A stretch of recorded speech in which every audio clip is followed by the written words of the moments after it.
તો આજના દિવસે સેન્સેક્સની એક્સપાયરી હતી અને આ એક્સપાયરી આપણને થોડીક પોઝિટિવ રહેતી જોવા મળી છે। જો આજે એક સારી ખરીદદારી આપણને આવતી જોવા મળી, ખાસ કરીને બજારની અંદર, જેમાં ખાસ નિફ્ટી તમને જુઓ ઓલમોસ્ટ 1-8% વધારે વધીને આપણને બંધ થતો જોવા મળ્યો। સેન્સેક્સમાં પણ જુઓ ઓલમોસ્ટ 800 પોઈન્ટનો ઉછાળો રહ્યો। નિફ્ટી બેંકમાં એક સારી તેજી આવી કે જ્યાં આગળ ઓલમોસ્ટ 650 પોઈન્ટથી વધુની તેજી આપણને અહીંયાથી ખાસ કરીને જોવા મળી છે।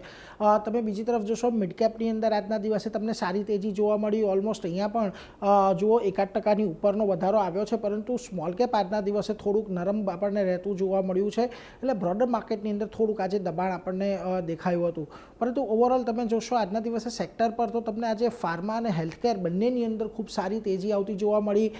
અમુક સ્ટોકના પરિણામો અને સમાચારોને પગલે એક સારી તેજી રહી। આ ઉપરાંત તમને capital market shares, Nifty metal આ બંનેમાં પણ એક ખરીદદારી જોવા મળી। આજે એકમાત્ર આઈટી એવું કાઉન્ટર હતું કે જ્યાં ઘડી આપણને દબાણ દેખાયું છે, એ સિવાયના તમામ સેક્ટર આજે પોઝિટિવ બંધ થયા છે।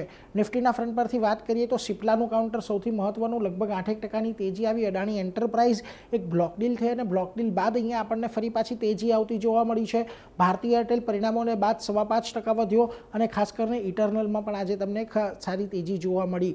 જ્યાં ઘટાડાના કાઉન્ટર છે એમાં મોટેભાગે આપણને આઈટી કાઉન્ટર જ જોવા મળ્યા છે। જુઓ Infosys, tech Mahindra, HCL tech ત્રણની અંદર દબાણ રહ્યું ને કોલ ઇન્ડિયામાં પણ છેલ્લા આપણને થોડુંક દબાણ સાથેનું કામકાજ જોવા મળ્યું છે।